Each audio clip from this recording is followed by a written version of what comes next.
Hello students, ये हमारे book Indian economics में हम चैप्टर कर रहे हैं इन्वायरमेंट। और इन्वायरमेंट में आज का हमारा टॉपिक है चैलेंजेस टू इंडियन इन्वायरमेंट।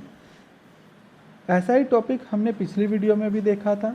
ठीक है, इसी टॉपिक को हम आगे कंटिन्यू करते हैं। और क्या क्या मेन चैलेंजेस हैं हमारे इन्वायरमेंट के लिए, इंडियन इन्वायरमेंट के लिए, that is land degradation, deforestation, air pollution, soil erosion and biodiversity loss. तो अभी हम क्या करते हैं, इनमें से सभी एक एक चैलेंज को इंडिविजुअली पढ़ना शुरू करते हैं।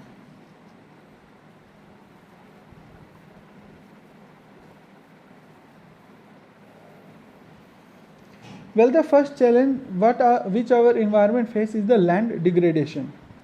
Now, what is land degradation? It simply means that land degradation is the decline in the quality of soil.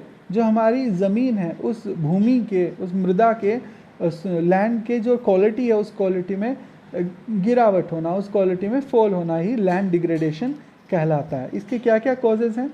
The causes are deforestation, overgrazing, improper crop rotation, use of chemical and pesticides, excess use of ground water। देखिए, ये सभी चीज़ें मिलके हमारी land को की quality को कम करते जा रहे हैं। चाहे वो ग्राउंड वाटर की कमी हो, use of fertiliser and pesticide भी हमारे लैंड को पोल्यूट करते हैं। क्रॉप रोटेशन सही से ना होने से क्या चेंज आता है? चेंज ये आता है कि लैंड जो अपने आप में रिकवरी करती है, क्रॉप्स को चेंज करते रहने से वो रिकवरी नहीं हो पाती। अगर हम सेम क्रॉप बोते चले जाएं तो उससे हमारे लैंड के जो मिनरल्स हैं उसमें कहीं ना कहीं कमी आ जाती है। तो एक सिंपल पॉइंट था हमारे पास, क्या? Land degradation, improper planning and management of irrigation system, ये भी एक पॉइंट है। Next point is deforestation. So deforestation simply means the cutting down of the forest or woodland. And what are the reasons? Simple reasons are urbanization, transportation, requirement of wood and fodder. Fodder means जो चारा हम पशुओं को खिलाते हैं, यानी कि जो डिमांड है हमारी रॉ मटेरियल की, जो कि हमें चाहिए, किससे? हमें जंगलों से चाहिए। उस डिमांड को पूरा करने के लिए हमारे पास हम क्या कर रहे हैं? डिफॉरेस्टेशन कर रहे हैं। और इससे का इफेक्ट क्या होता है? इफेक्ट होता है disturb ecological balance. Ecological balance को ये ख़त्म कर देता है। Decrease per capita forest land, ये भी इसका एक इफेक्ट है कि देखिए, जब डिग्रेडेशन होगा तो फॉरेस्ट लैंड में तो कमी आएगी। बैलेंस डिस्टर्ब होगा तो मोर फ्लड्स आएंगे हमारे पास, सॉयल इरोजन होगा और change in climate. One point is simple: soil erosion. What is soil erosion? Soil erosion is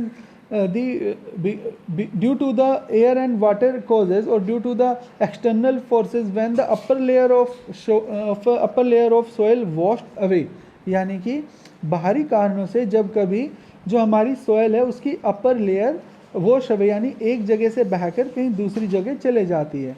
ये दो इसके रीज़न होते हैं। एक तो होती है रेन, एक जैसे कि बरसात आती है और बरसात में जो हमारे पास क्या आता है? फ्लड। और फ्लड में मिट्टी बहकर एक जगह से दूसरी जगह चली जाती है। And there is one more reason that it is cause by the air winds also. जो हवाएं तेज चलती हैं तब भी सॉइल इरोजन देखने को मिलता है। वेल, इसकी क्या क्या रीजन है? Reason is deforestation and overgrazing by the kettles.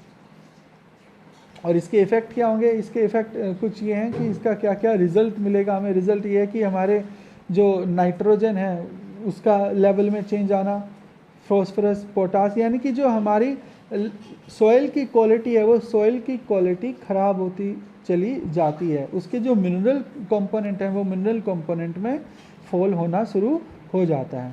ठीक है।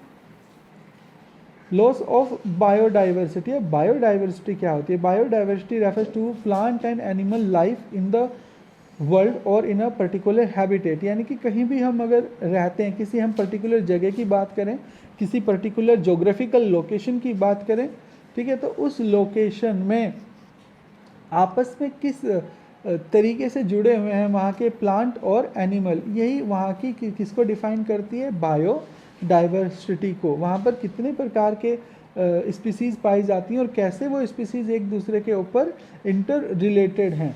और जब भी कभी बायोडाइवर्सिटी बैलेंस डिफरेंस होता है, बायोडाइवर्सिटी बैलेंस डिस्टर्ब होता है, तो डिस्टर्ब होने से होता ही है कि वहाँ पर कई सारी स्पीसीज़ जो हैं वो एग्जिस्ट करने की लाइन पर चली जाती हैं, वो ख़त्म होने की कगार पर चली जाती हैं।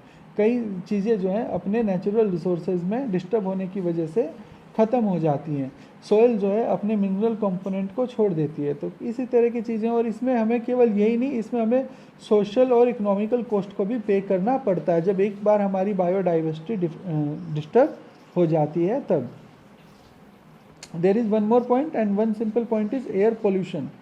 Now air pollution is simple mean कि किसी भी जिसका हम पोल्यूशन की बात कर रहे हैं, पोल्यूशन सिंपली मीन्स कि इन्वायरमेंट में जो हार्मफुल कंपोनेंट है उन कंपोनेंट की जो कंपोजिशन है उसमें इंक्रीज़ हो जाना। देखिए जो पोल्यूशन के पार्टिकल है वो हमेशा ही इन्वायरमेंट में प्रेजेंस रहते हैं, लेकिन अगर उनका प्रेजेंस ज़्यादा हो जाए, उनका कंपोजिशन ज़्यादा हो जाए, तब हम कहते हैं कि क्या हो रहा है, वो चीज़ पोल्यूटेड हो चुकी है।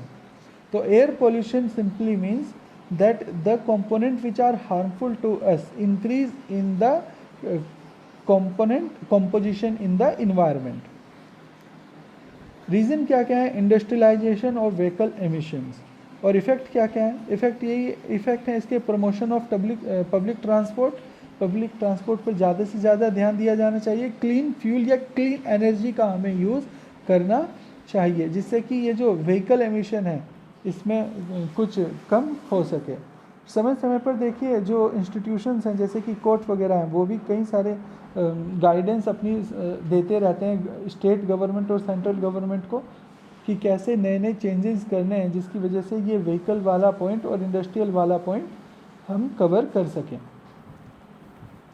तो ये हमारा आज का एक छोटा सा सिंपल टॉपिक था। इन टॉपिक्स को अलग से समझने की कोशिश कीजिएगा क्योंकि कई बार ऐसा होता है ये पॉइंट इंडिविजुअली पूछ लिए जाते हैं। मैंने कोशिश ये की है कि इन इंडिविजुअल पॉइंट के साथ आपको इनके रीज़न और इफ़ेक्ट नोट्स में वीडियो के फॉर्म में दे सकूं। ठीक है, थैंक यू।